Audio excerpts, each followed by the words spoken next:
ಸುಬ್ಬು, ನಿದ್ದೆ ಬರ್ತಿಲ್ಲ. ಕೆಟ್ ಕೆಟ್ ಕನ್ಸ್ ಬೀಳ್ತಿದೆ.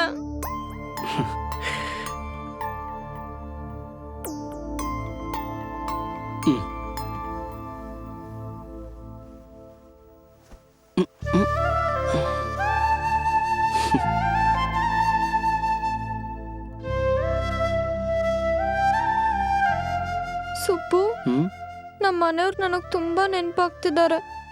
ಅವರು ನನ್ನನ್ನು ನೆನಪಿಸ್ಕೊತಿರ್ತಾರಾ? ಅವರೆಲ್ಲ ನನ್ನನ್ನು ಬಿಟ್ಟು ಹೆಂಗಿದಾರೋ ಚೆನ್ನಾಗೇ ಇರ್ತಾರೆ.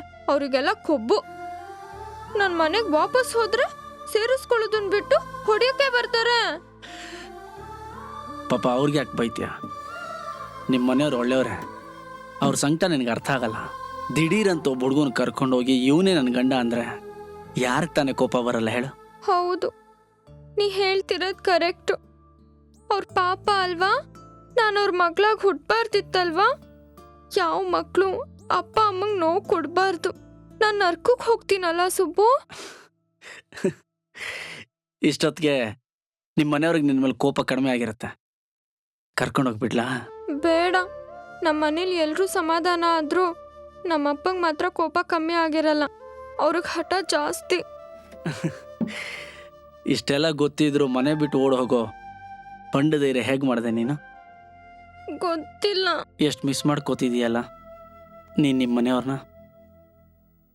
ಇದನ್ನೆಲ್ಲ ನೋಡ್ತಿದ್ರೆ ನನಗೂ ಈ ಥರ ಒಂದು ಫ್ಯಾಮಿಲಿ ಇಲ್ವಲ್ಲ ಅಂತ ಸಂಕಟ ಆಗ್ತಿದೆ. ಆ ಅದೃಷ್ಟ ನನಗಿಲ್ಲ ಬಿಡು.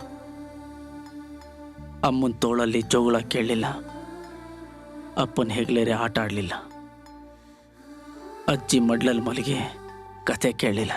ಸುಬ್ಬು, ಅದು ನನಗೊಂದು ಕತೆ ಹೇಳು. ಕಥೆನಾ? ಏನ್ ಪುಟ್ಟು ಪಾಪು ನೋಡು ಕತೆ ಕೇಳಕ್ಕೆ.